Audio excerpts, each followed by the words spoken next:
When can Nigeria declare a state of emergency? Welcome to CNOC Media.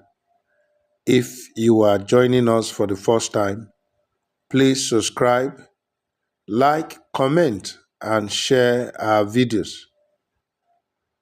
A state of emergency is a situation in which a government is empowered to put through policies that it would normally not be permitted to do for the safety and protection of its citizens. What are the criteria for declaring a state of emergency? The conditions are set out in Nigeria's 1999 Constitution.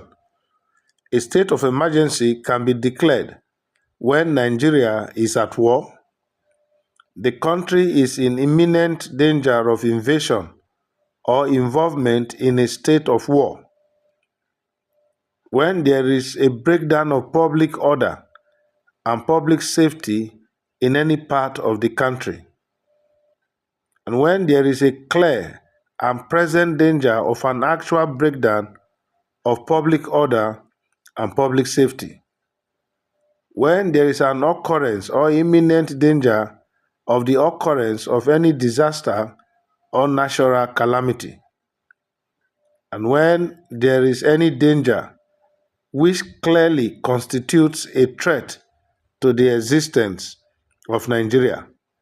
The last is when the president receives a request to declare a state of emergency from a state governor. The president can also make the decision in a situation in which the governor of the state fails within a reasonable time to make a request. The constitutional powers to declare a state of emergency rest with the president. The president has the power to proclaim a state of emergency in any part of Nigeria by publishing the order in the official government gazette. The proclamation must be ratified by the National Assembly, made up of the Senate and House of Representatives. A resolution must also be passed by 2/3 of the members of both houses. Nigeria ratified the Siracusa Principles. This is an internationally recognized set of rules which set out limits to restrictions on rights during emergencies. One of the general principles is that any decision about an emergency must be done in good faith. It must also be done on the basis of an objective assessment of the situation. The principles state, national security cannot be invoked as a reason for imposing limitations to prevent merely local or relatively isolated threats to law and order. Normally, the official gazette will specify the extent and scope of the emergency powers. The following additional powers can be exercised under emergency rule: massive deployment of the armed forces to take charge of security in place of the policy, invasion of people's privacy, including homes and offices. Searches can be conducted without a warrant. Suspects can be arrested and detained without being charged. Special laws can be enacted to punish those who flout the emergency rules. Quasi-judicial bodies can be set up to try offenders. Rights to lawful assembly and freedom of expression and communication can be restricted. The Nigerian government can decide to take over the executive and legislative functions of the affected state. Destruction and confiscation of private property without compensation to the victims. Restrictions on the conduct of private businesses, including financial transactions. Under emergency rule, the government enjoys wide power which infringe on human rights and fundamental freedoms. The Siracusa Principles limit which rights can be infringed during the enforcement of emergency rule. However, these principles might not be adhered to. The dangers of declaring a state of emergency. the government can abuse the emergency powers. In fact, dictators around the world abuse emergency rule. They impose restrictions on people's rights and freedom.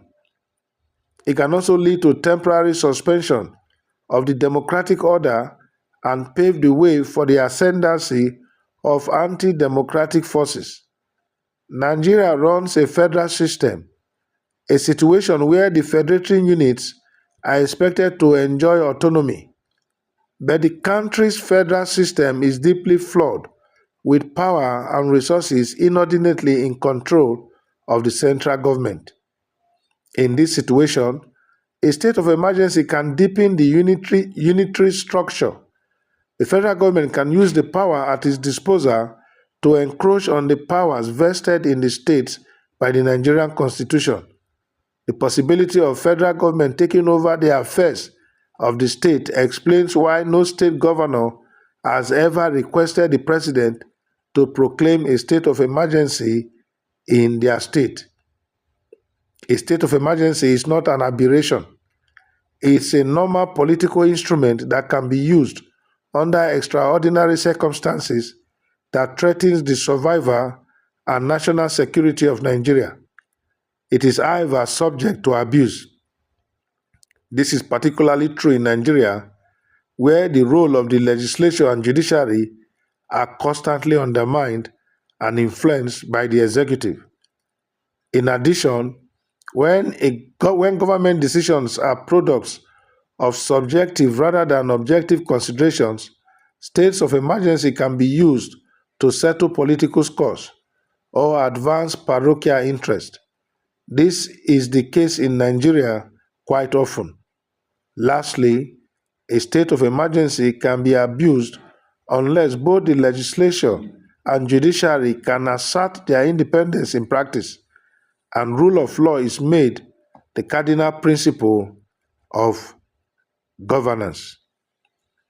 You are now abreast with what a state of